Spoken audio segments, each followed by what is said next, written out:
हमारा चैप्टर चल रहा था एरिया, पेरीमीटर एंड वॉल्यूम, परिमाप, क्षेत्रफल तथा आयतन, जिसके अंदर कल हमने स्क्वायर और रेक्टेंगल को भी डिस्कस कर लिया था। इससे पहले एरिया क्या होता है ये भी जान लिया था कि किसी भी जो प्लेन होता है, कोई भी प्लेन, उस प्लेन का कितना पार्ट आप कवर कर रहे हो उसका एरिया होता है। इसी तरह पेरीमीटर जो बाउंड्री होती है, वॉल्यूम इसके अंदर कितना हम, जिसके अंदर हाइट भी हो और कितना इसके अंदर हम कुछ भी रख सके, जैसे लिक्विड या गैस जो होती है उसको, तो वो क्या कहलाता है, वॉल्यूम कहलाता है। रेक्टेंगल के ऊपर डिस्कस किया था। इसी तरह हमने फिर स्क्वायर के ऊपर डिस्कस किया था। दोनों के साथ में हमने दोनों की अच्छी जो मोस्ट पॉइंट्स होते हैं वो भी हमने लिखे थे। इसके अलावा कि इन दोनों के अंदर जो डिफरेंस होते हैं वो भी हमने एक साथ देख लिए थे। आज हम सबसे पहले डिस्कस करते हैं सर क्यूबॉइड, जिसे कहते हैं सर घनाभ। सबसे जो मोस्ट इंपोर्टेंट जो बात है वो ये है कि सर जो क्यूबॉइड होता है, जिसे घनाभ कहा जाता है, वो बनता किससे? वो बनता सर हमारा रेक्टेंगल से। और रेक्टेंगल को हिंदी में क्या कहते हैं सर? आयत कहते हैं। रेक्टेंगल को हिंदी में क्या कहा जाता है सर? आयत कहा जाता है। तो ये ध्यान रखना है कि जो क्यूबॉइड होता है वो क्यूबॉइड हमारा किससे मिलकर बनता है? तो सर जो क्यूबॉइड होता है वो हमारा रेक्टेंगल से मिलकर बनता है। क्यूबॉइड हमारा किससे मिलकर बनता है? क्यूबॉइड हमारा रेक्टेंगल से मिलकर बनता है। यानी कि घनाभ जो होता है वो आयत का ही दूसरा रूप है। घनाभ जो किसका रूप है सर? आयत का ही दूसरा रूप है। जैसे आप अपने कमरे को देखोगे, अगर आप आपके रूम को देखोगे तो नीचे जो फर्श दिखाई दे रहा है आपको, क्योंकि फर्श के ऊपर ही तो ऊपर क्रिएट होगा ना। जैसे मान लीजिए कि आपका फ्लोर है ना, ये मान लीजिए कि आपका फ्लोर है ना, और यहाँ पे आप बैठ के मान लीजिए कि स्टडी कर रहे हो, है ना, यहाँ बैठे हो, तो आप जब फ्लोर को देखोगे तो आपको टू टाइप्स के फ्लोर दिखाई देते हैं। या तो फ्लोर स्क्वायर होगा या फिर फ्लोर कैसा होगा सर? आपका रेक्टेंगल या आयताकार होगा। कैसे पता चलेगा कि अगर ऑल साइड्स इक्वल रहेगी फ्लोर की तब तो क्या हो जाएगा? स्क्वायर। अगर मान लीजिए फ्लोर का ऑल साइड्स इक्वल नहीं है, ऑपोजिट साइड्स इक्वल है, तो वो क्या कहलाएगा सर? हमारा रेक्टेंगल या आयत कहलाएगा। अगर मान लीजिए वो रेक्टेंगल है आपका फ्लोर, तो फ्लोर के साथ में आपने क्या बना दी सर? हाइट बना दी। फ्लोर के साथ में आपने क्या क्या बना दी सर? यहाँ पर हाइट बना दी। फ्लोर के साथ में आपने क्या बना दी सर? यहाँ पर हाइट आपने क्रिएट कर दी। फ्लोर के साथ में आपने हाइट क्रिएट कर दी। अब देखो सर, जैसे ही आपने हाइट क्रिएट की तो आपको रूफ भी मिल गई, यानी आपको रूफ या छत भी मिल गई ना। तो इस तरह से जो बन गया, अब आपको क्या मिल गया सर? आपको क्यूबॉइड या जिसे घनाभ कहते हैं। तो सर आपको क्यूबॉइड या घनाभ कैसे बनोगे? आपने आपकी रियल लाइफ में एग्जांपल भी देख लिया कि सर क्यूबॉइड या घनाभ, हमारा जो रूम होता है वो कई बार, बहुत बार उसको क्यूबॉइड या घनाभ ही दिखाई देता है। कभी कभी बार कि चारों साइड इक्वल हो जाती है तब मिलकर आपको क्यूब मिलता है, लेकिन लगभग जो होते हैं वो कैसे मिलते हैं सर? आपको क्यूबॉइड या घनाभ ही दिखाई देंगे। तो सर क्यूबॉइड या घनाभ देखना चाहो तो आप अपने रूम को देख सकते हो, आपको पता चलेगा कि ये आपका जो रूम है वो क्यूबॉइड या घनाभ बना हुआ है। अब सर इससे रिलेटेड मैं आपको कुछ और बातें बताता हूँ। जैसे सर क्यूबॉइड होता है, क्यूबॉइड को अगर ओपन करोगे, जैसे आप आपके रूम के चारों तरफ नजर डालना, जैसे जैसे मैं बोलूं उसके साथ में, कि आपका जो रूम है वो 3D शेप का है। 3D शेप बोले तो सर उसके अंदर हाइट भी है ना, उसके अंदर हाइट भी है, तो 3D शेप है, पहला इंपॉर्टेंट पॉइंट। दूसरा पॉइंट कि सर इसके अंदर 6 फेसेज है। फेसेज का मतलब है कि इसके अंदर फलक। सर इसमें जो फेसेज या जिसे क्या कहते हैं? फेसेज, जिसे फलक या जिसे पृष्ठ कहते हैं, जिसे फलक या पृष्ठ कहते हैं, तो सर वो टोटल कितने हैं? 6 आपके पास में टोटल फलक है। कैसे? अगर बात करें तो सबसे पहले दो तो आपके नीचे वाले हो गए ना, एक तो फ्लोर और एक आपका रूफ, यानी कि एक तो जो आपका आंगन है और एक आपकी छत है। दो आपकी इधर साइड वाले, दो इधर साइड वाले, तो टोटल मिलाकर कितने होंगे सर? आप काउंट करोगे तो सर 6 आपके पास में। और देखो 6 आपके पास में रेक्टेंगल है, 6 रेक्टेंगल है, 6 आयत है टोटल आपके रूम में। एक तो जो सबसे नीचे वाला, एक सबसे ऊपर वाला, दो, एक 4 साइड के अंदर बने हुए, चारों दीवारों की तरफ, है ना, चारों जो वॉल्स होती है। इस तरह टोटल 6 फेसेज है, और चारों फेसेज 6 फेसेज कैसे हैं सर? आपके पास में रेक्टेंगल है या आयताकार है, रेक्टेंगल है या आयताकार है। अब आप ये और देखो कि सर जो लेंथ और ब्रीथ है वो केवल और केवल फ्रश के साथ में ही है। देखो फ्रश के साथ में ओनली लेंथ और ब्रीथ आती है, और जैसा फ्रश होगा वैसा ही क्या होगा सर? हमारा रूफ होगा। अब अगर मैं वॉल की बात करूं, दीवार की बात करूं, तो वॉल क्या लेकर चलती है? देखो अगर आप कहोगे सर वॉल जो होती है वो वॉल हमारे पास में क्या लेती है? अगर यहाँ से अगर वॉल की हम बात कर रहे हैं, अगर यहाँ से हम वॉल की अगर बात कर रहे हैं, तो वॉल हमेशा यहाँ पर क्या लेके चलती है? देखना एक बार, ठीक है। देखो सर जो वॉल होती है ना, वॉल जो दीवार होती है, दीवार के पास में एक तो होती है सर ब्रीथ और एक होती है हाइट। एक तो होती है ब्रीथ और एक होती है हाइट, और पीछे वाले के पास में लेंथ और हाइट होती है, लेंथ और हाइट होती है। तो दीवार के साथ में हमेशा हाइट रहेगी, जबकि जो फर्श होता है, फर्श के साथ में ओनली लेंथ और विड्थ रहेगी। यानी कि लंबाई और चौड़ाई जो होती है वो हमेशा किसके साथ में होती है? फर्श के साथ में होती है, इसके साथ में। अब देखो सर टोटल इसमें जो भुजाएं हैं, एजेस है, वो टोटल कितनी है? 12 एजेस है। काउंट कर लो, चारों तरफ की 12 एजेस आपको दिखाई मिलेगी। 4 तो नीचे हो गई ना, एक इधर एक इधर एक इधर, और 4 तो दीवारों के पास में हो गए। देखो 1 2 3 4, 4 आपके पास में चारों दीवारों के पास में, 4 फ्लोर के पास में, 4 4 8, और 4 आपकी छत के पास में है ना, जो आपकी रूफ है उसके पास में। तो टोटल कितनी होगी? 12 एजेस है। अगर मैं वर्टिसेस पूछूं, वर्टेक्स जिसे शिखर या शीर्ष कहते हैं, टोटल कितने मिलेंगे सर? 8 वर्टेक्स मिलेंगे। काउंट करके देख लो चाहे, 1 2 3 4 5 6 7 8, टोटल कितने वर्टेक्स है सर? 8 वर्टेक्स अपने पास में। कितने वर्टेक्स है सर हमारे पास में? टोटल 8 वर्टेक्स रहते हैं। तो ये हमारे पास में क्या आ जाता है सर? एक क्यूबॉइड आ जाता है। इसको मैं और थोड़ा सा यहाँ से आपको एक्सप्लेन कर देता हूँ। अब मैं आपको एक क्यूबॉइड बना के दिखा रहा हूँ। जैसे मान लीजिए ये हमने एक रेक्टेंगल लिया, ठीक है, और एक रेक्टेंगल हमने एक और ले लिया, 2 रेक्टेंगल ले लिए सर, ठीक है। अब यहाँ से क्या करते हैं सर? इस सबको मिला देते हैं, इन सबको क्या कर देते हैं? इधर इसको टच कर देते हैं। अब इसमें आप देख सकते हो कि सर टोटल आपके पास में जो वर्टेक्सेस होंगे, टोटल साइड्स होगी, टोटल फ्लेक्स होंगे, फेसेज या पृष्ठ होंगे, वो कितने होंगे? यहाँ से आप काउंट आसानी से कर सकते हो। देखो सर, सबसे पहले अगर मैं इसके अंदर लिखना चाहूँ तो A B C D E, कुछ भी लिख दो कहीं भी, ई एफ जी एच। तो टोटल अगर मैं आपसे ये पूछूं, ये हमारे पास में क्या है? ये हमारे पास में क्यूबॉइड है, जिसे क्या कहते हैं सर? घनाभ कहते हैं। और क्यूबॉइड या घनाभ किससे मिलकर बनता है सर? रेक्टेंगल से मिलकर बनता है। किससे मिलकर बनता है? रेक्टेंगल से या आयत से मिलकर बनता है। पहला इंपॉर्टेंट पॉइंट। उसके बाद में सर हम देख पा रहे हैं कि यहाँ पर इसके अंदर में आपके पास में अगर टोटल वर्टेक्स पूछूं, वर्टेक्स जिसे क्या कहते हैं सर? शिखर या शीर्ष कहते हैं, जिसे शिखर या शीर्ष या कोना कहते हैं। तो टोटल कितने मिलेंगे सर हमारे पास में? तो आपको सर टोटल हमारे पास में 8, ठीक है। नंबर सेकंड, अगर इसके मैं आपको मैं साइड्स पूछूं, ठीक है, अगर मैं इसकी टोटल भुजा पूछूं, तो भुजा आप कितनी बताओगे? आपको भी सर टोटल इसमें साइड से 12। नेक्स्ट आपके पास में अगर आपसे ये पूछा जाए कि इसके अंदर टोटल फेसेज कितने हैं, यानी कि फलक या जिसे क्या कहते हैं सर? पृष्ठ कहते हैं, तो इसमें टोटल फलक या पृष्ठ कितने हैं? तो आप कहोगे सर इसके अंदर टोटल है 6 फेसेज या 6 फलक या 6 पृष्ठ, ठीक है।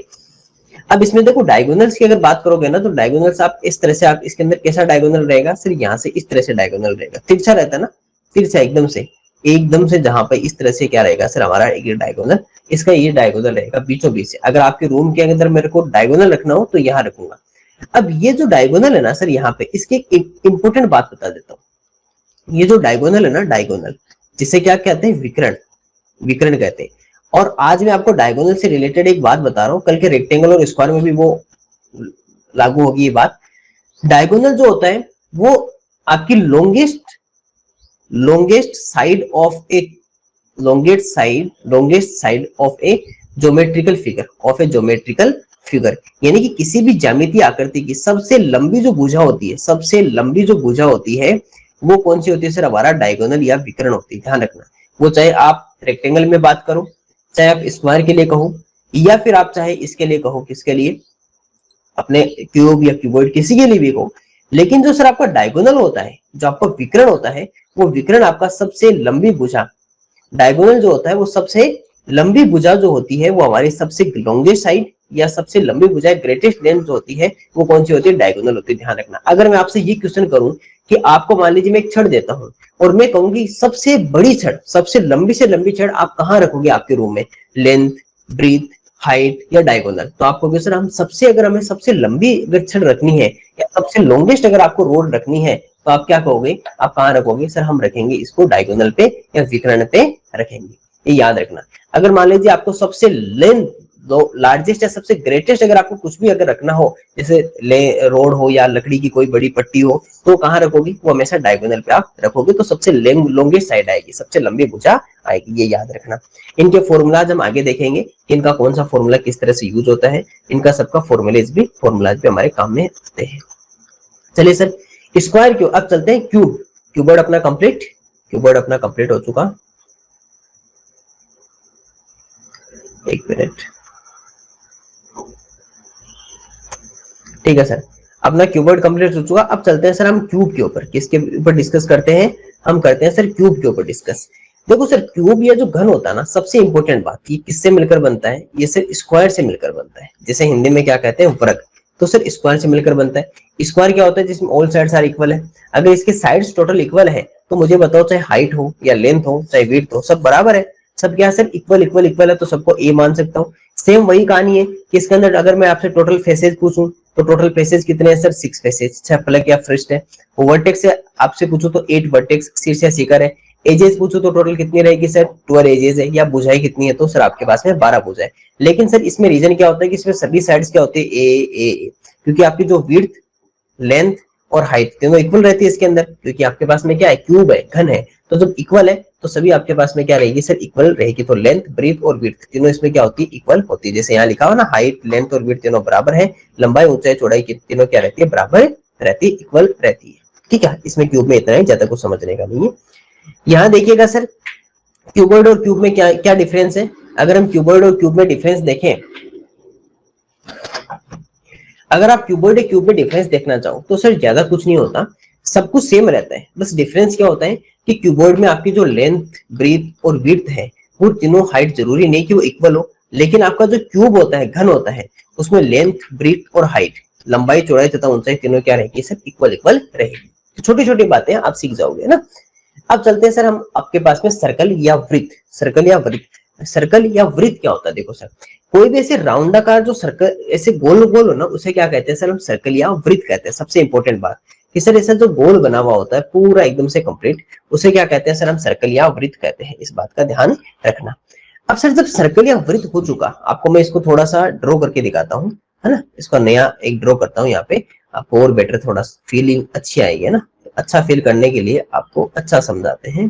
देखिए, ये मान लीजिए मैंने एक ड्रॉ कर दिया।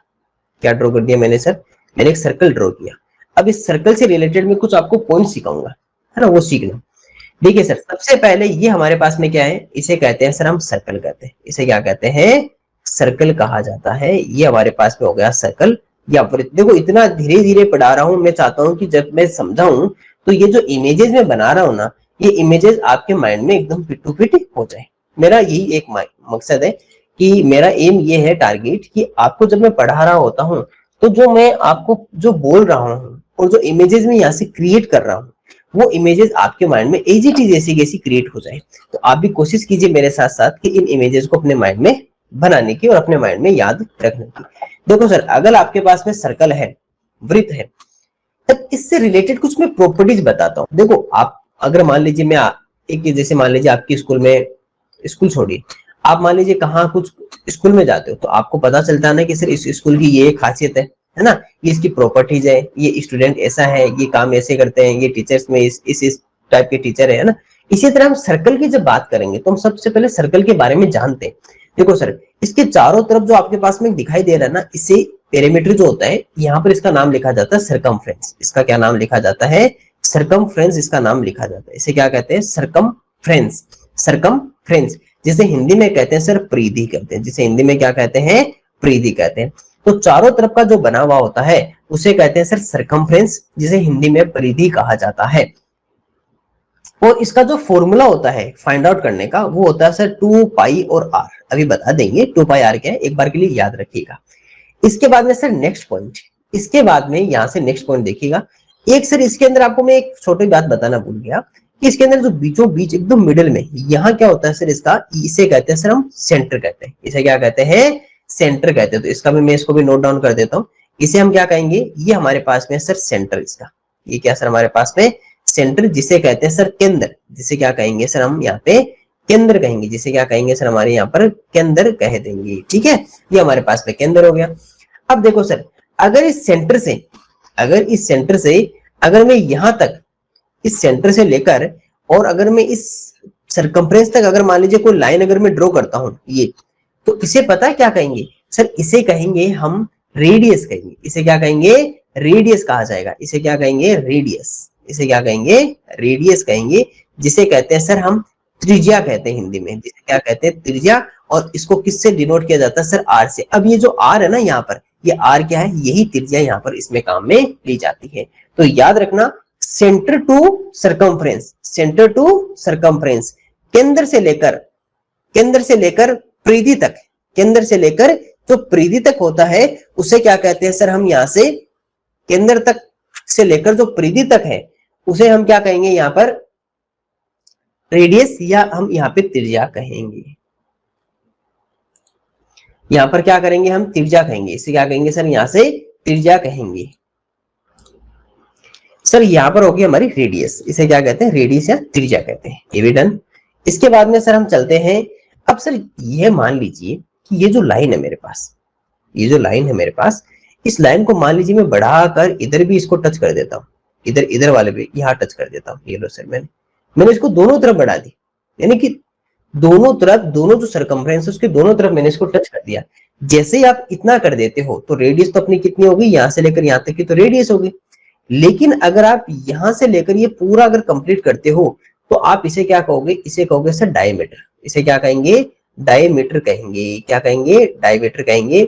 क्या कहेंगे सर, इसे डायमीटर कहेंगे, जिसे व्यास कहा जाता है, हिंदी में क्या कहा जाता है, व्यास। और याद करो हमने रेडियस का डबल किया है, रेडियस का डबल किया ना, तो ये हमारे पास में इसका फॉर्मूला क्या रहेगा, 2r, यानी कि 2 गुणा त्रिज्या, 2 multiply radius, that is 2r कहेंगे इसे। तो ये क्या होगा, डायमीटर। दोनों तरफ अगर आपको दोनों तरफ टच हो रही है लाइन तो उसे क्या कहेंगे सर, डायमीटर या व्यास कहेंगे। और अगर सेंटर टू अगर सरकमफ्रेंस जा रहे तो उसे क्या कहेंगे, रेडियस, जिसे r से डिनोट किया जाता है। सरकमफ्रेंस चारों तरफ की जो पेरीमीटर के रूप में होती है उसे सरकमफ्रेंस कहा जाता है। परिधि जिसे कहा जाता है, जिसका फॉर्मूला होता है 2 पाई r होता है। ठीक है। अब इसके अलावा हमने सरकमफ्रेंस देख ली, त्रिज्या देख ली, डायमीटर देख लिया, सेंटर देख लिया, है ना। इस तरह देखो, एक और बात बताऊं, सरकमफ्रेंस जो होती है वो इनफिनाइट होती है, सॉरी रेडियस जो होती है वो इनफिनाइट होती है। रेडियस और डायमीटर आप अनंत तो त्रिज्या बना सकते हो इसमें, अनंत ही आप व्यास बना सकते हो। इनफिनाइट आप रेडियस क्रिएट कर सकते हो, इनफिनाइट आप डायमीटर क्रिएट कर सकते हो, क्योंकि कितनी भी लाइन खींच दो, है ना, पॉइंट तो वन है ना। जैसा हमने एक पॉइंट होता, मैं अगर आपसे ये पूछूं कि वन पॉइंट से कितनी लाइन ड्रॉ कर सकते हो, तो इनफिनाइट, बस यही तो है। सेंटर क्या है, सेंटर एक पॉइंट ही तो है ना, सेंटर एक हमारा ओनली वन पॉइंट है। इस वन पॉइंट से चाहो जितनी लाइन आप ड्रॉ कर सकते हो। तो सर इनफिनाइट तो हमारे पास में रेडियस होती है, इनफिनाइट हमारे पास में डायमीटर होता है, मतलब अनंत त्रिज्या होती है और अनंत हमारे पास में व्यास बना सकते हैं इसमें। परिधि तो एक ही होगी, गोल गोल। इसके अलावा अगर इसका आपको पाई का जो होता है, पाई, इस पाई का वैल्यू आपको याद कर लेना, 3.14 लिख सकते हैं या 22/7 यूज कर सकते हैं। अगर मान लीजिए आपको कैलकुलेशन करनी हो, वहां पे पॉइंट का यूज करना हो तो 3.14 ले लीजिए। अगर आपको लगे कि नहीं सर ये फ्रैक्शनल पार्ट में है, ज्यादा इजी रहेगा, तो वहां पर 22/7 आप यूज कर सकते हो। मान लीजिए ऐसा कोई डेटा है जिसमें 7 का इजीली डिवाइड हो सकता है, तो वहां पर 22/7 यूज कर लीजिए। नहीं फिर आप 3.14 यूज कर लीजिए। तो दोनों वैल्यू एक, क्योंकि जब 22 में 7 का डिवाइड करोगे ना तो 3.14 ही आएगा। मान एक ही, दोनों वैल्यू सेम है, लेकिन वो अलग अलग क्वेश्चंस के साथ में यूज करने का होता है। कि मान लीजिए कोई ऐसा क्वेश्चन है जहां पर 22/7 यूज करने से इजी सोल्व होगा, तो वहां पर 22/7 यूज कर लो, 22/7 कर लो। नहीं फिर 3.14 3.14 यूज कर लीजिए।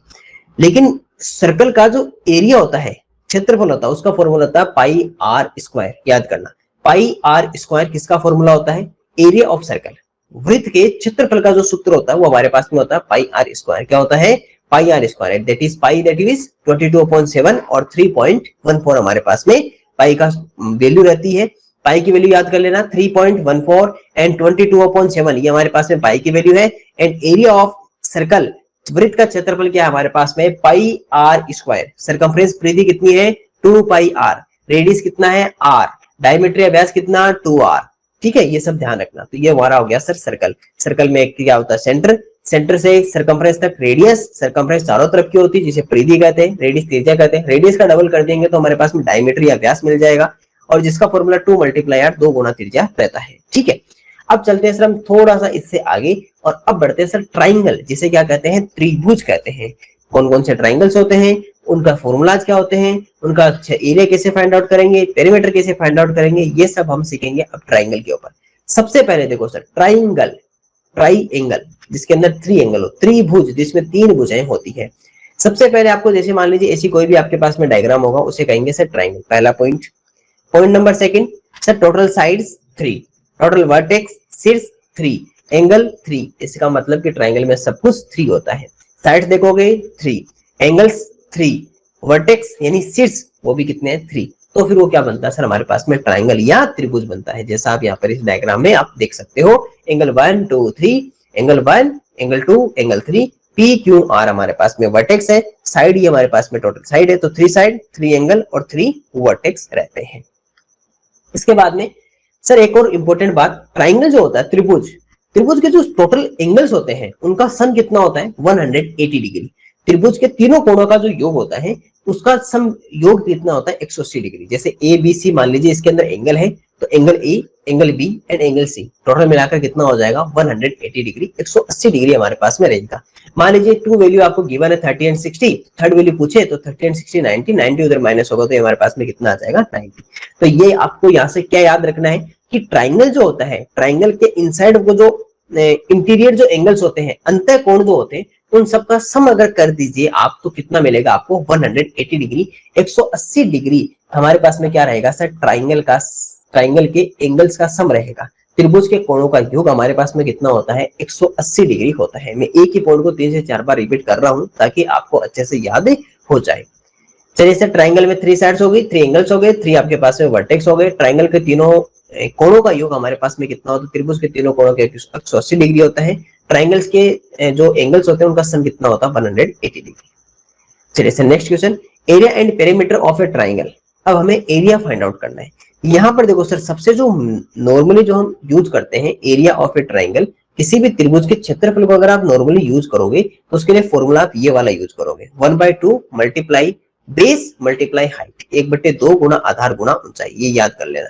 ये ट्राइंगल का जो एग्जैक्ट जो मोस्ट जो फॉर्मूला होता है, ज्यादातर यूज किया जाता है, वो यही यूज किया जाता है, 1/2 मल्टीप्लाई बेस मल्टीप्लाई हाइट, 1/2 गुना आधार गुना ऊंचाई। अब यहाँ पर अगर मैं आपसे बात करूं तो ये जो होता है ना हमारे पास में, जैसे ये तो हमारे पास में क्या हो गया, बेस आधार हो गया। इसके बाद में यहाँ पर ये जो होती है हमारे पास में क्या होती है, हाइट होती है। ये हमारे पास में क्या होती है, हाइट। ये अब कभी भी हाइट नहीं होती, ध्यान रखना, ये हाइट नहीं है। हाइट हमारे पास में ये वाली हमारे पास में हाइट रहेगी। मैं हाईलाइट कर देता हूँ इसको, है ना। अगर आपसे मैं हाइट पूछूं तो हाइट हमारे पास में सर ये हाइट रहेगी, कौन सी रहेगी, ये हमारे पास में हाइट रहेगी और ये हमारे पास में बेस रहेगा। तो base multiply height, 1/2 multiply base multiply height, 1/2 गुना आधार गुना ऊंचाई हमारे पास में क्या रहता है। किसी भी ट्राइंगल का फॉर्मूला अगर आपको फाइंड आउट करना है, एरिया फाइंड आउट करना है, क्षेत्रफल पता करना है, तो 1/2 गुना आधार गुना ऊंचाई, 1/2 मल्टीप्लाई बेस मल्टीप्लाई हाइट। लेकिन सर पेरीमीटर अगर पूछे, परिमाप, तो परिमाप क्या होता है सर, तीनों तरफ के साइड्स को प्लस कर लो, तो a प्लस बी प्लस सी, तीनों साइड को प्लस कर लो, आपके पास में क्या आ जाएगा, पेरीमीटर या परिमाप आपके पास में आ जाएगा। ओके, दोनों फॉर्मूला आपको याद करवा दिए। यहाँ पे मैं दोनों को नोट डाउन कर देता हूँ फिर से। अगर मैं आपसे ट्राइंगल यहाँ से पूछ रहा हूँ, अगर मैं आपसे यहाँ पर मैं मान लीजिए ट्राइंगल आपसे पूछूं, जैसे मान लीजिए मैंने यहाँ पर एक ट्राइंगल ड्रॉ कर दिया। ओके, ट्राइंगल की अगर मैं आपसे ये पूछूं कि इसका एरिया फाइंड आउट करो, है ना, एरिया या क्षेत्रफल अगर आपसे मैं पूछूं क्षेत्रफल, जैसे मान लीजिए ये साइड हमारे पास में ए है, ये साइड हमारे पास में बी और ये हमारे साइड में सी। ये हमारे पास में क्या होता है सर, इसे बेस या इसे क्या कहते हैं सर, आधार कहा जाता है। इसे क्या कहा जाता है, आधार।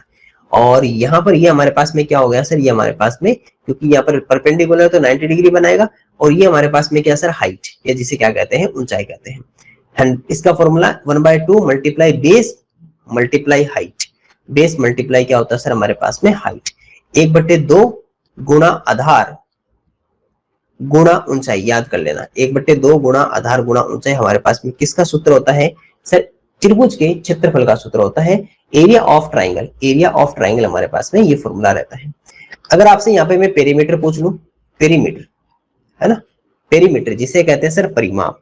आपको पता परिमाप क्या होता है, परिमाप सर बाउंड्री होती है। तो जो a प्लस बी प्लस सी, तीनों जो साइड्स है, 3 साइड्स का सम कर लीजिए, तीनों भुजाओं का योग कर लीजिए, आपके पास में क्या मिलेगा, पेरीमीटर या परिमाप मिल जाएगा। ये था सर हमारा ट्राइंगल का। अब ट्राइंगल के कुछ टाइप्स के ऊपर डिस्कस करते हैं, टाइप्स ऑफ ट्राइंगल्स, यानी कि किस किस टाइप के ट्राइंगल्स होते हैं। सबसे पहले देखो, कुछ साइड्स के ऊपर ट्राइंगल होते हैं, है ना, कुछ हमारे पास में साइड से रिलेटेड होते हैं। अगर मैं आपसे सबसे पहले साइड से रिलेटेड वाले ट्राइंगल्स की बात करूं, कि हम अगर साइड्स की देखें तो साइड के हिसाब से हमारे पास में कितने टाइप के ट्राइंगल होते हैं। सबसे पहला जो होता है सर हमारे पास में एक होता है स्केलेन ट्राइंगल, जिसे क्या कहते हैं सर, स्केलेन ट्राइंगल, जिसे कहते हैं सर विषम बाहु त्रिभुज, जिसे क्या कहते हैं, विषम बाहु त्रिभुज, स्केलेन ट्राइंगल। याद करना, इस ट्राइंगल में जो आपके पास में 3 जो साइड्स होती है ना, इसमें शायद आगे लिखा हुआ है ना, ओके, यहाँ से बता देता हूँ ना, यहाँ से सुन लो, यहाँ एक साथ लिखा हुआ है तो यहाँ से आपको ज्यादा समझ में आएगा। जैसे सर सबसे पहले हम इक्विलेटरल से स्टार्ट करते हैं, ठीक है, स्केलेन की छोड़िए, सबसे पहले इक्विलेटरल से स्टार्ट करते हैं। इक्विलेटरल ट्राइंगल, इक्विलेटरल ट्राइंगल जिसे क्या कहा जाता है सर, समबाहु त्रिभुज कहा जाता है। जिसे क्या कहा जाता है, समबाहु त्रिभुज कहा जाता है। अब देखिए सर, समबाहु त्रिभुज एक्चुअल में होता क्या है ये समझ लो। इक्विलेटरल ट्राइंगल है, समबाहु त्रिभुज होगा। जैसे मान लीजिए ये हमारे पास में एक ट्राइंगल है, मैं यहाँ पे एक ट्राइंगल ड्रॉ कर देता हूँ। जैसे मान लीजिए ये हमारे पास में एक ट्राइंगल है, ओके। अब अगर मान लीजिए इक्विलेटरल ट्राइंगल है तो इसमें तो टोटल 3 तो ये हमारे हो जाएंगे ना, ए बी सी, और ये एंगल हो गए हमारे पास में, ठीक है, एंगल हो गए। अब सर अगर मान लीजिए इक्विलेटरल ट्राइंगल है, समबाहु त्रिभुज है, तो इसकी जो तीनों साइड्स होगी ना वो हमेशा इक्वल होगी। तीनों साइड्स क्या होगी? इक्वल होगी। मतलब कि ये जो ए बी है, ये ए सी, बी सी और ए बी तीनों हमारे पास में क्या रहेगी? इक्वल रहेगी। साथ में जो सर हमारे जो एंगल्स है वो एंगल भी क्या रहेंगे सर? हमारे पास में इक्वल रहेंगे। और एंगल कितने डिग्री करेंगे सर? 60 डिग्री करेंगे, क्योंकि टोटल सम कितना होता है? 180 डिग्री होता है। और तीनों इक्वल इक्वल है तो थ्री पार्ट में डिवाइड कर दो तो कितना आएगा? 60 डिग्री। तो ये हमारा इक्विलेटरल ट्राइंगल की एक फॉर्मूला होता है, all sides are equal. All sides are equal, तीनों भुजाएं क्या होती है सर? हमारे पास में बराबर होती है। और तीनों भुजाएं बराबर होने के साथ में 180 डिग्री टोटल होता है। थ्री इक्वल इक्वल एंगल्स है, तो एंगल्स हमारे यहाँ पर कितने होते हैं? 60 डिग्री। तो समबाहु त्रिभुज या इक्विलेटरल ट्राइंगल के लिए आपको 2 पॉइंट्स याद करने हैं। Point number first, all sides are equal, सभी भुजाएं समान होती हैं, तीनों भुजाएं आपकी समान होती हैं। Next, all angles are 60 degree, सभी इसके अंदर जो कोण होते हैं समबाहु त्रिभुज में, तीनों कोण, या हमारे पास में जो इक्विलेटरल ट्राइंगल में 3 एंगल्स है वो हमारे पास में कितने रहेंगे? 60 डिग्री का एंगल रहेगा। तो मान लीजिएगा एग्जाम में क्वेश्चन आ जाए कि which triangle has all angles are 60 degree, ऐसा कौन सा त्रिभुज है जिसके सभी कोण 60 डिग्री के रहते हैं या समान रहते हैं? तो आप कौन सा बताओगे sir? That is equilateral triangle, वह आपका समबाहु त्रिभुज होता है। All sides are equal, equilateral triangle, सभी भुजाएं समान, समबाहु त्रिभुज। All angles are equal in 60 degree, सभी कोण समान तथा 60 डिग्री के हों, वो कौन सा होगा? इक्विलेटरल ट्राइंगल या समबाहु त्रिभुज कहलाएगा। ठीक है, चलिए सर नेक्स्ट बात करते हैं। अब आता आइसोसेलस ट्राइंगल, समद्विबाहु त्रिभुज। आइसोसेलस ट्राइंगल, समद्विबाहु त्रिभुज। अब देखो सर, अगर मान लीजिए जैसे आपके पास में ये यहाँ पे ट्राइंगल है पूरा, है ना, ये आपके पास में ट्राइंगल बना हुआ ना, इस ट्राइंगल में 2 साइड्स इक्वल रहेगी। 2 साइड्स क्या रहेगी? इक्वल रहेगी। जैसे मान लीजिए एक और ट्राइंगल यहाँ पर क्रिएट कर लेते हैं। जैसे मान लीजिए ये मैंने एक ट्राइंगल क्रिएट किया। अब इस ट्राइंगल में मान लीजिए 2 साइड्स आपकी इक्वल है, कोई सी भी हो सकती है ना, एक तो बेस होगा और 2 आपकी अलग अलग साइड्स होगी। तो मान लीजिए कि ये 2 साइड्स यहाँ पर ये दोनों इक्वल है, ये दोनों हमारे पास में क्या है? इक्वल। दोनों इक्वल है ना, क्योंकि दोनों में 1 लाइन है। और ये क्या होगा? इनसे अलग होगी। ये क्या है? इनसे अलग है। तो अगर 2 sides are equal, 2 sides are equal, मैं यहाँ पे लिख देता हूं 2 sides are equal, 2 sides are equal, दो भुजाएं समान हो, दो भुजाएं समान हो, दो भुजाएं क्या हो? समान हो, तो वो हमारे पास में क्या कहलाएंगे सर? इक्विलेटरल या आइसोसेलेस ट्राइंगल कहलाएगा। ये हमारे पास में समद्विबाहु त्रिभुज कहलाएगा। लेकिन आइसोसेलेस जो ट्राइंगल होता है ना, उसके लिए सबसे इंपॉर्टेंट पॉइंट एक और है कि इसके 2 एंगल्स इक्वल होते हैं। लेकिन कौन से 2 एंगल? ये देखिए, ये मान लीजिए ये दोनों इक्वल है ना, ये दोनों लाइन हमारे पास में इक्वल थी। अब इक्वल लाइन जो ये इनसे इक्वल नहीं है, उस पे जहां टच कर रही है, उस पे जहां टच कर रही है, इस पे टच कर रही है ना, बी और सी पे टच कर रही है। कैसे? जैसे मान लीजिए मैं इनको अगर मैं बात कहूं कि ए बी है और ए सी दोनों इक्वल है ना, ए बी और ए सी इक्वल है, लेकिन वो इसमें एक कौन सी है? जो बी सी है, वो इनके इक्वल नहीं है। तो ए बी जहां बी सी पे एंगल बनाएगी तो ये वाला एंगल है, और ए सी जो आपकी बीसी पे एंगल, ये दोनों एंगल आपके इक्वल होंगे। कभी भी इसको मत इक्वल कर देना, ध्यान रखना। तो एंगल भी कौन से इक्वल होंगे? कोण भी कौन से बराबर होंगे?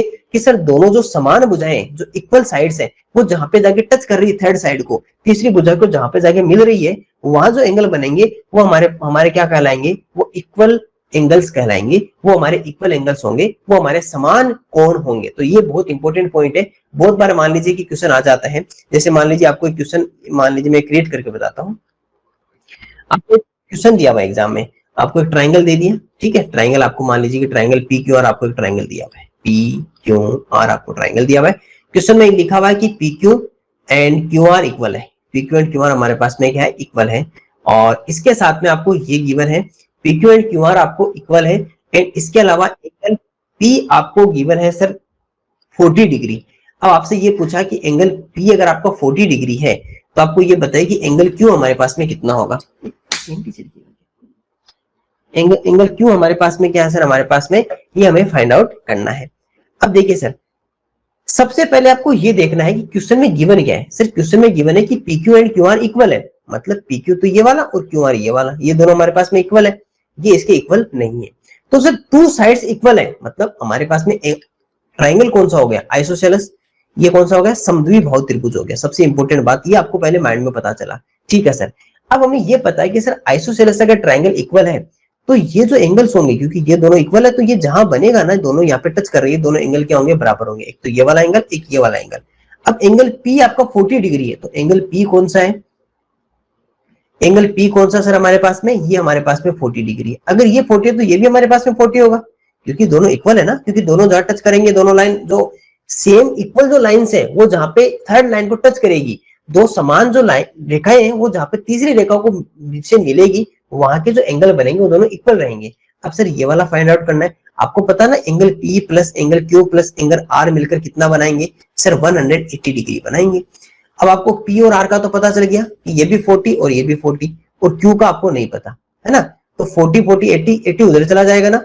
एंगल क्यू कितना रह गया सर, 180 माइनस 80, तो कितना आ गया सर हमारे पास में 100 डिग्री या 100 डिग्री हमारे पास में आंसर रहेगा। तो एंगल क्यू कितना आ गया, 100 डिग्री। देखो हमें कुछ नहीं दिया, केवल इतना सा क्वेश्चन गिवन था, और हमने केवल इतने से क्वेश्चन से सारा आंसर फाइंड आउट कर लिया। कैसे, हमें ये पता था कि टू अगर साइड्स इक्वल है, दैट इज आइसोसेलेस ट्रायंगल, समद्विबाहु त्रिभुज है, और जहां पर दोनों लाइन टच करती है थर्ड लाइन को, वो दोनों एंगल्स भी क्या होते हैं, इक्वल होते हैं। तो अगर एंगल पी आपका 40 डिग्री है, तो क्यू भी हमारा कितना होगा, क्यू भी हमारा कितना होगा 40 डिग्री, क्यू भी हमारा कितना होगा 40 डिग्री। एंड पी और सॉरी क्यू, पी और आर हमारे अगर 40 डिग्री है, तो क्यू तो फिर आसानी से फाइंड आउट कर सकते हैं। 180 में से माइनस ही तो करना है, 180 में से क्या करना है सर, माइनस ही तो करना है। और जैसे माइनस किया, माइनस करके हमारा कितना आ गया सर, हमारा राइट आंसर आ गया। तो सर इस तरह से भी हम फाइंड आउट कर सकते हैं। नेक्स्ट देखिए, ये हमारे पास में सर स्केलिन ट्रायंगल, ये क्या सर हमारे पास में स्केलिन ट्रायंगल, जिसे क्या कहते हैं सर, विषम बाहु त्रिभुज, जिसे क्या कहते हैं सर, विषम बाहु त्रिभुज। स्केलिन ट्रायंगल जिसे कहते हैं सर विषम बाहु त्रिभुज, विषम बाहु त्रिभुज इसे कहते हैं सर स्केलिन ट्रायंगल कहा जाता है। सर इसमें कुछ नहीं है, तीनों साइड्स हमारे पास में क्या होगी, डिफरेंट डिफरेंट होगी। थ्री साइड्स के हमारे पास में क्या होगी सर, यहाँ पर डिफरेंट डिफरेंट होगी। तीनों जो भुजाएं होती है वो हमारे पास में भिन्न भिन्न होती है। और जब मान लीजिए कि अगर थ्री साइड्स अगर आपके पास में डिफरेंट है, तो वो हमारा कौन सा हो जाएगा, स्केलिन ट्रायंगल हो जाएगा, विषम बाहु त्रिभुज हो जाएंगे। अगर मान लीजिए थ्री साइड्स अगर डिफरेंट है, तो थ्री एंगल्स भी क्या होंगे हमारे पास में, डिफरेंट होंगे, यानी कि तीनों सेम सेम नहीं होंगे। बस ये हमारा कौन सा था, स्केलिन ट्रायंगल, या जिसे क्या कहते हैं विषम बाहु त्रिभुज कहा जाता है। ध्यान रखना, विषम बाहु त्रिभुज कहा जाता है, यानी कि जिसमें तीनों भुजाएं अलग अलग होगी, three sides are different different. ये हमारा हो गया सर स्केलिन ट्रायंगल। ठीक है, अब आपको एक और बता दूं कि मान लीजिए एंगल की अगर बेस्ट आपसे पूछा जाए, तो एंगल के बेस्ट कौन सा होता है, एक एक्यूट ट्रायंगल होता है, एक होता है ऑब्ट्यूज ट्रायंगल, एक होता है राइट ट्रायंगल। अगर एक्यूट की बात करें, तो जैसे मान लीजिए कि मान लीजिए आपके पास में एंगल ट्रायंगल है, तो इसके जो सभी एंगल होंगे, सभी क्या होंगे, all angles are less than 90 degree, सभी कोण क्या होंगे, 90 डिग्री से कम होंगे। अगर आपसे राइट ट्रायंगल पूछ ले, तो इसमें एक जो एंगल होगा वो कितना होगा, 90 डिग्री का, ये हमारा राइट एंगल है। अगर ऑब्ट्यूज पूछ ले, तो एक एंगल हमारे पास में क्या होगा, यहाँ पर ऑब्ट्यूज होगा, यानी कि अधिक कोण होगा, तो हमारा कौन सा होगा, अधिक कोण त्रिभुज हो जाएगा। जैसा यहाँ पर लिखा हुआ है, न्यून कोण त्रिभुज लेस देन 90, अधिक कोण त्रिभुज एक एंगल आपका 90 ग्रेटर देन 90, 90 से अधिक होगा, और राइट एंगल में एक कोण आपका 90 डिग्री का होगा। तो ये आपको राइट ट्रायंगल के याद रखने। अब ट्रायंगल के कुछ फॉर्मूलाज है जो आपको मैं याद करवा देता हूँ। ये सबसे पहले जो फॉर्मूला हम पढ़ने वाले हैं, वो हम पढ़ने वाले हैं स्केलिन ट्रायंगल। ये विषम बाहु त्रिभुज का मान लीजिए आपको एक ऐसा ट्रायंगल गिवन है जिसकी सभी साइड्स अलग अलग डिफरेंट डिफरेंट है, ऑल साइड्स आर डिफरेंट, सभी भुजाएं अलग अलग है, और उसका मान लीजिए आपको यहाँ पर फॉर्मूला, आपको उसका एरिया फाइंड आउट करना है। पेरीमीटर तो आप फाइंड आउट कर लोगे, क्योंकि पेरीमीटर तो तीनों साइड्स का प्लस ही होता है, लेकिन मान लीजिए आपसे ये पूछ रहे कि इसका एरिया बताओ, तो एरिया का फॉर्मूला कौन सा होता है, 1/2 मल्टीप्लाई बेस मल्टीप्लाई 1/2 गुना आधार गुणा ऊंचाई। तो सबसे पहले आपको क्या करना है कि जैसे मान लीजिए ये स्केलिन ट्रायंगल है, तो बेस तो हमारे पास में बेस रहेगा ही, यहाँ से आपको ये फाइंड आउट करनी है, या तो ये गिवन होगी, अगर गिवन है तो इसे h मान लीजिएगा, हाइट मान लीजिएगा, और ये हमारा कौन सा हो जाएगा, बेस, तो ये बेस और ये हमारे पास में हाइट हो जाएगी। इन दोनों का यूज करके आप क्या कर सकते हो, 1/2 मल्टीप्लाई बेस मल्टीप्लाई हाइट 1/2 गुना आधार गुणा ऊंचाई का यूज करके कर सकते हो। मान लीजिए आपको हाइट नहीं गिवन है, आपको हाइट नहीं गिवन है, अगर मान लीजिए हाइट नहीं दी हुई है, अगर मान लीजिए कि आपको ऊंचाई नहीं दी गई है, तब क्या करेंगे सर, तब तो हमारे पास में ओनली बेस है, बेस के बाद में हाइट। अब मान लीजिए आपको बेस भी नहीं पता, बेस भी हटा दिया आपको, हाइट भी आपको नहीं दी हुई है, ऊंचाई भी नहीं दी हुई, फिर आपसे पूछे कि अब बताइए कि सर इसमें तीनों साइड्स डिफरेंट है, इसके लिए ट्रायंगल है, विषम बाहु त्रिभुज है, और अब इसका सर एरिया फाइंड आउट करके बताइए। तो उस समय इसका फॉर्मूला यूज करेंगे हेरोन का सूत्र, हेरोन्स फॉर्मूला। सर ये हेरोन्स फॉर्मूला क्या होता है, देखो अभी बताता हूँ। सबसे पहले हेरोन का जो फॉर्मूला होता है, एक्चुअल में फॉर्मूला ये होता है S S minus A S minus B and S minus C और उसका सबका अंडर रूट। अब सर ये एस क्या है? एस हमारे पास में होता है सेमी पेरीमीटर। एस को क्या कहते हैं? सेमी पेरीमीटर कहा जाता है, यानी कि अर्ध परिमाप जिसे हिंदी में कहा जाता है, अर्ध परिमाप। एक्चुअल में सेमी पेरीमीटर क्या होता है कि जो पेरीमीटर होता है ना उसका हाफ, पेरीमीटर का हाफ, यानी कि जो परिमाप होता है उसका आधा। पेरीमीटर बोले तो कि सर ए बी और सी तीनों को प्लस कर लो, ए बी सी तीनों को प्लस कर लो और उसमें 2 का डिवाइड कर दो तो आपके पास में क्या निकल कर आ जाएगा? एस निकल कर आ जाएगा, सेमी पेरीमीटर आ जाएगा।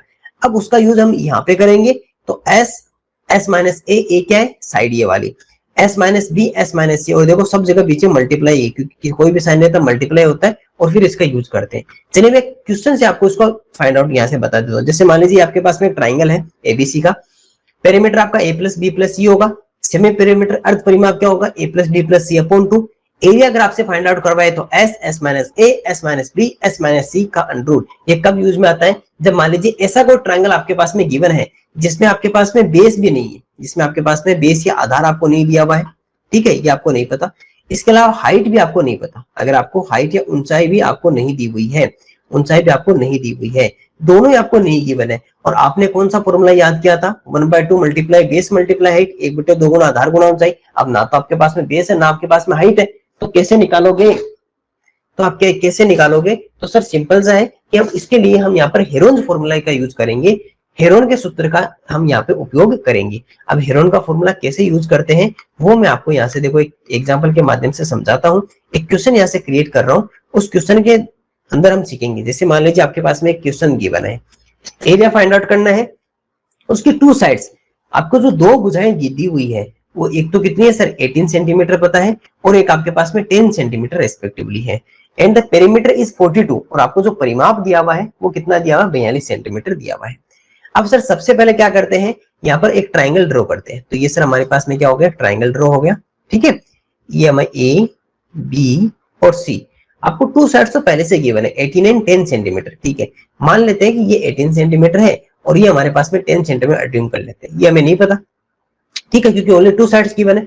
इसके अलावा 42 सेंटीमीटर क्या है सर? पेरीमीटर हमें गिवन है सर, पेरीमीटर, ये जिसे परिमाप जिसे कहा जाता है, और ये हमारे पास में कितना है सर? 42 सेंटीमीटर दिया हुआ है। अब देखो सर पेरीमीटर जो होता है परिमाप वो तीनों का प्लस ही तो होता है ना, ए प्लस बी प्लस सी तीनों भुजाओं का, और 42 ए और बी तो आपको पता है ना, 18 प्लस 10 पहले से गिवन है, और सी आपको नहीं पता है ना, एक मान लीजिए क्वेश्चन मार्क वाला। तो ये कितना हो गया? 28, तो 28 उधर चला जाएगा तो 42 माइनस 28, माइनस कर दो, हमारे पास में कितना रहेगा 28 में से? दैट इज हमारे पास में 14 आ जाएगा। तो ये हमारे पास में कितनी आ गई? 14 सेंटीमीटर, 14 सेंटीमीटर आ गई। अब अगर आपको इसका एरिया फाइंड आउट करना है तो सबसे पहले आपको एस फाइंड आउट करना पड़ेगा। एस अर्ध परिमाप होता है ना, पेरीमीटर का अपॉन 2, पेरीमीटर कितना है? 42, 42 का 2 करोगे तो कितना आ जाएगा? 21। तो ये तो हमारे पास में आ गया अर्ध परिमाप, या जिसे क्या कहते हैं? सेमी पेरीमीटर कहते हैं। अगर आपको मैं यहाँ से एरिया अगर फाइंड आउट करवाऊं तो फॉर्मूला क्या था हमारे पास में?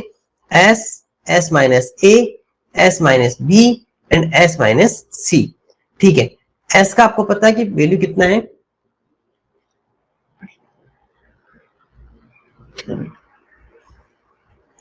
एस की वैल्यू हमारे पास में कितनी है सर? 21। ए की वैल्यू कितनी है? किसी को भी ए मान लीजिए, 18 को हमने माना था ना यहाँ पे ए, और बी कितना माना था? 10, तो 18। बी हमारे पास में कितना है? 21, एस हमारे पास में, और ये 10, और सी हमारे पास में कितना आया था? यहाँ से हम अगर सी निकालना चाहें तो यहाँ पे 21 माइनस 10 कर देते हैं, यहाँ कितना आ गया? 21 माइनस 10, और ये हमारे पास में कितना आ गया? 21 माइनस 14। चलो इसका यहाँ पे वैल्यू सोल्व यहाँ पे लिखते हैं, ठीक है।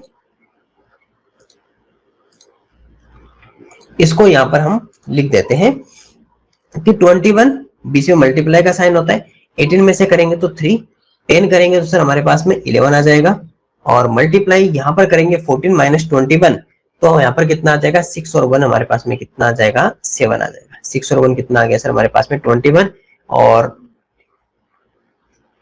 ठीक है 3 मल्टीप्लाई 11 मल्टीप्लाई 7, ठीक है। अब देखिए सर आपको पता है कि अंडर रूट में 2 होते हैं तो बाहर आ जाते हैं ना। अगर मान लीजिए मैं यहाँ पर ऐसे समझाता हूँ मैं कि अगर मान लीजिए मुझे 64 का अंडर रूट करना है तो 64 को मैं क्या लिख सकता हूँ? 8 मल्टीप्लाई 8 लिख सकता हूँ ना। तो अगर अंडर रूट में अगर 2 है तो बाहर कितना आंसर आएगा? 8। आपको पता है कि 64 का 8 होता है। अगर मैं कहूँ कि 4 का अंडर रूट कितना होगा? 2, तो कैसे बना कि 4 को एक्चुअल में क्या लिख सकते हो आप? 2 मल्टीप्लाई 2 लिख सकते हो ना।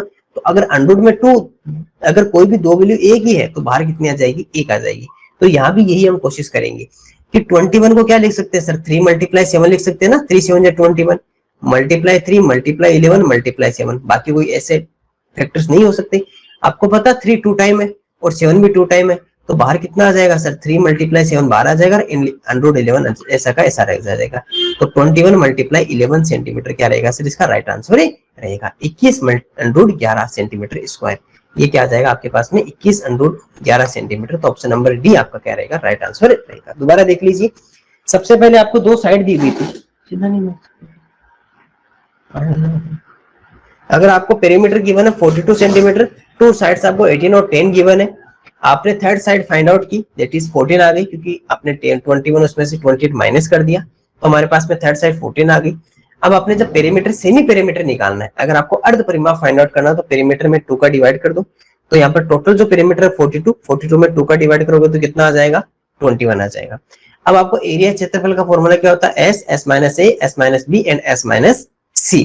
तो हमारे पास में एस कितना है 21, 21 माइनस 18, 21 माइनस 10, 21 माइनस 14, लास्ट में अपने पास में आंसर कितना आया, यहाँ पर पता चला कि 21 को हम 2 पार्ट्स में डिवाइड कर सकते हैं, 3 और 7 में, तो यहाँ पर 3 2 टाइम्स है तो बाहर 1 आ जाएगा, क्योंकि अंडर से बाहर 7 2 टाइम्स है तो अंडर से बाहर 1 टाइम आ जाएगा, तो 3 मल्टीप्लाई 7 21 एड 11 आ जाएगा। ये हमारे पास में आंसर रहता है। अब एक क्वेश्चन मान लीजिए आपको हम गिवन कर देते हैं, एक क्वेश्चन आपको देते हैं, आप इसमें सोल्व कर लीजिए।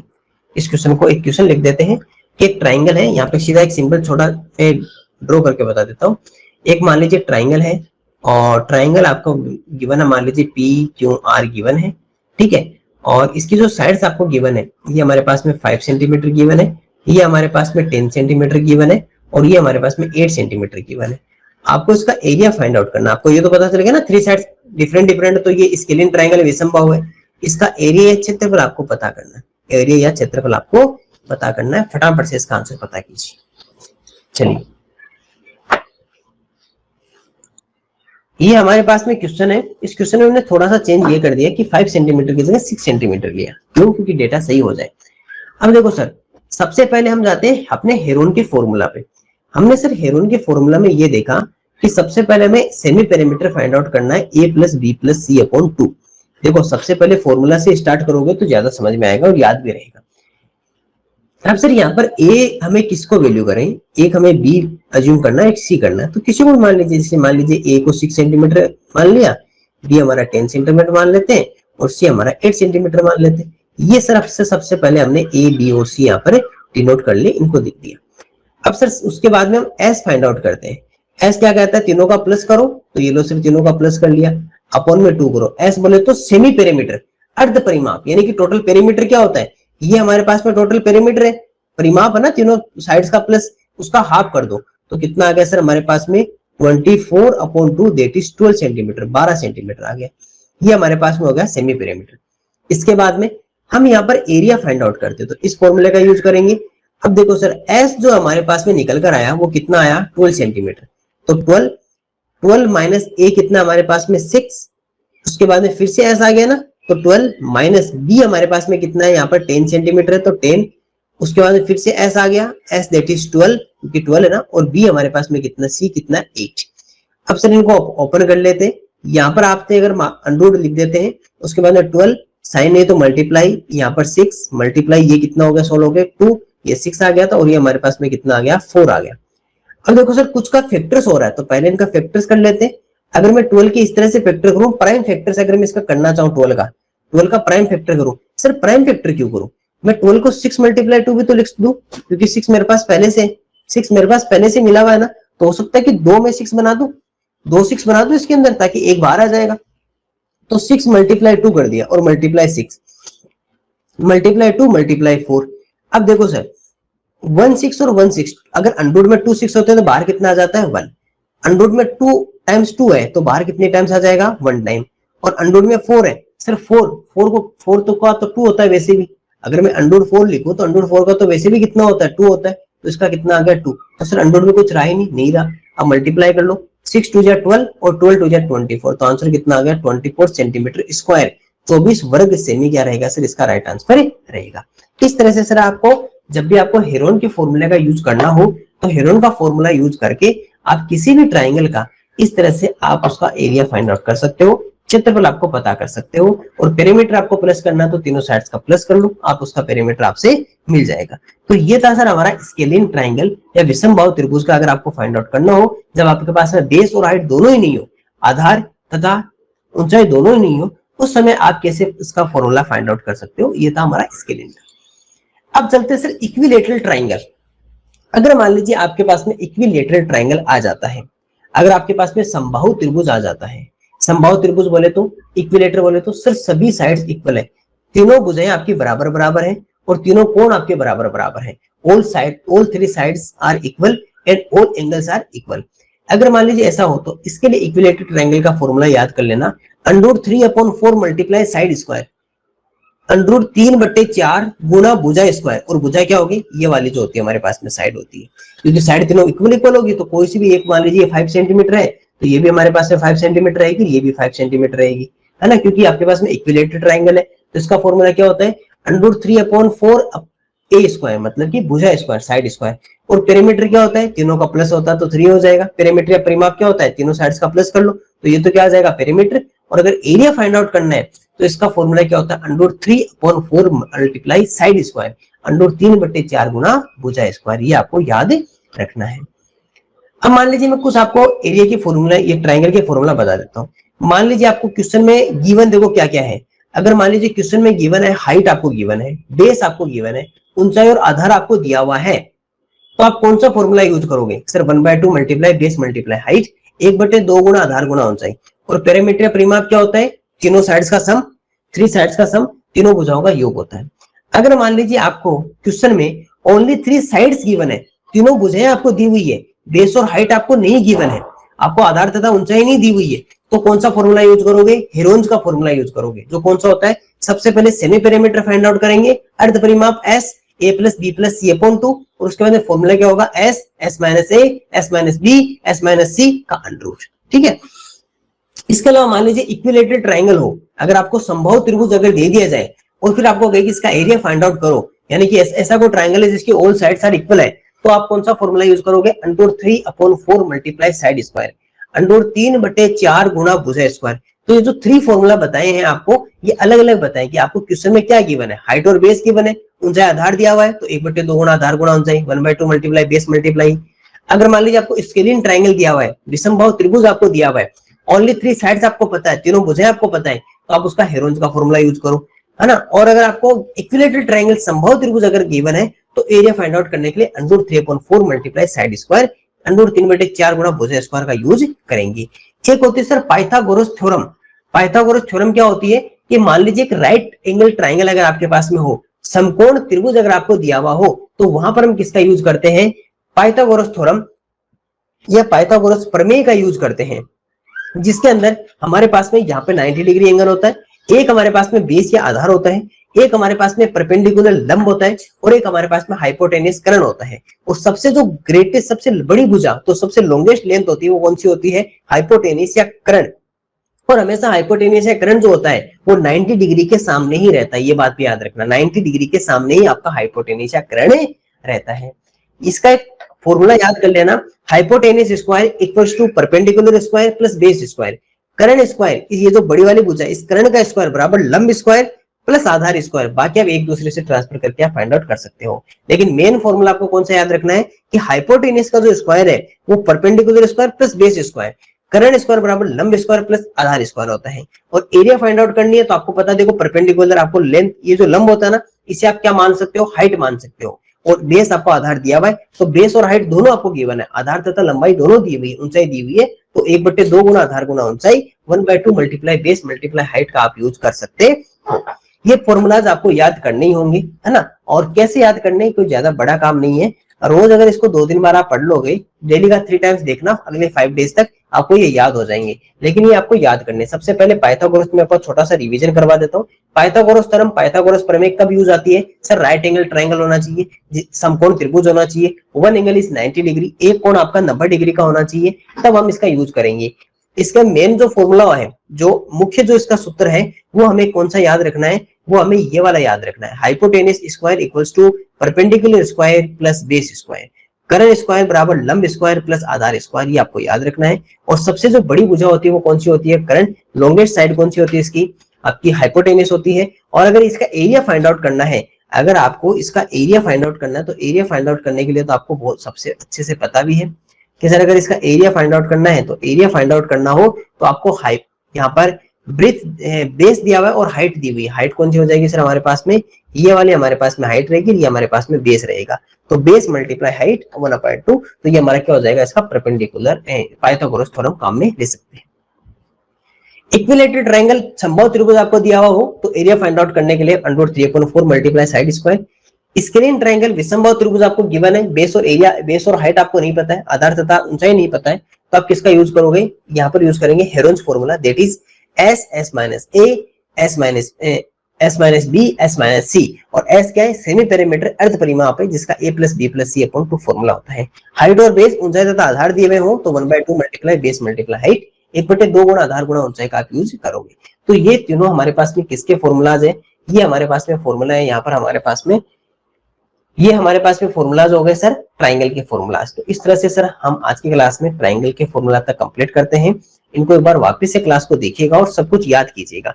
कल हम रेक्टेंगल और स्क्वायर के और क्यूब एंड क्यूबॉइड इनके फॉर्मूलाज के ऊपर डिस्कस करेंगे कि सर स्क्वायर का फॉर्मूला क्या होता है, क्यूबॉइड का फॉर्मूला क्या होता है, क्यूब का फॉर्मूला क्या होता है ना। इनके जो एरिया फॉर्मूला है, एरिया है, डायगोनल है। इसके अलावा बात करें तो पेरीमीटर फाइंड आउट करना, एरिया फाइंड आउट करना, डायगोनल फाइंड आउट करना, और उसके अंदर जो आपका टोटल सरफेस एरिया और लेटरल सरफेस एरिया, कुल पृष्ठीय क्षेत्रफल, वक्र पृष्ठीय क्षेत्रफल, वॉल्यूम, आयतन, इन सब के फॉर्मूलाज के ऊपर कल हम डिस्कस करेंगे। तो आज आप ट्रायंगल तक अच्छे से पढ़िए आइएगा कल, और पूरी क्लास को वापस से देख के और अच्छे से इसका रिवीजन करके आइएगा, और कल ताकि आपको याद रहे, कल फिर हम आगे चलते हैं। Thank you.